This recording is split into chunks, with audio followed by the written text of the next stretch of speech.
I have asked myself what I wish I had known at my own graduation, and what important lessons I have learned in the 21 years that have expired between that day and this. I have decided to talk to you about the benefits of failure. Half my lifetime ago, I was striking an uneasy balance between the ambition I had for myself and what those closest to me expected of me. The moment you are old enough to take the wheel, responsibility lies with you.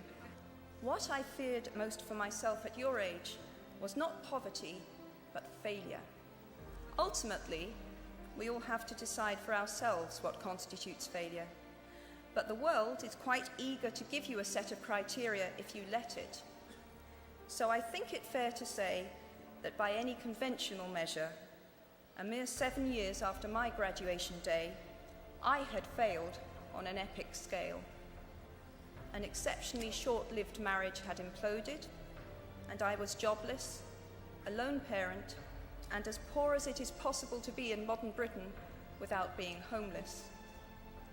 The fears that my parents had had for me and that I had had for myself had both come to pass, and by every usual standard, I was the biggest failure I knew.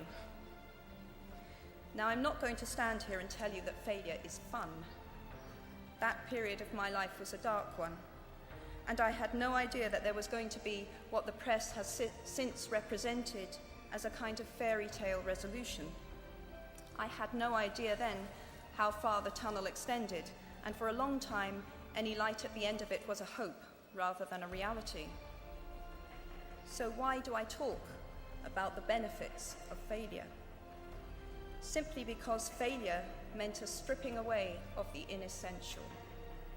I stopped pretending to myself that I was anything other than what I was, and began to direct all my energy into finishing the only work that mattered to me. Had I really succeeded at anything else, I might never have found the determination to succeed in the one arena where I believed I truly belonged. I was set free because my greatest fear had been realized, and I was still alive, and I still had a daughter whom I adored, and I had an old typewriter and a big idea. And so rock bottom became the solid foundation on which I rebuilt my life. You might never fail on the scale I did, but some failure in life is inevitable.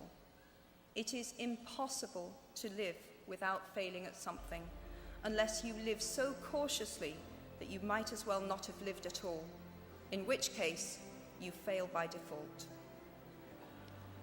Failure gave me an inner security that I had never attained by passing examinations. Failure taught me things about myself that I could have learned no other way. I discovered that I had a strong will and more discipline than I had suspected.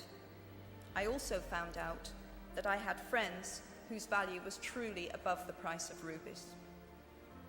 The knowledge that you have emerged wiser and stronger from setbacks means that you are, ever after, secure in your ability to survive. You will never truly know yourself or the strength of your relationships until both have been tested by adversity. Such knowledge is a true gift for all that it is painfully won, and it has been worth more than any qualification I ever earned.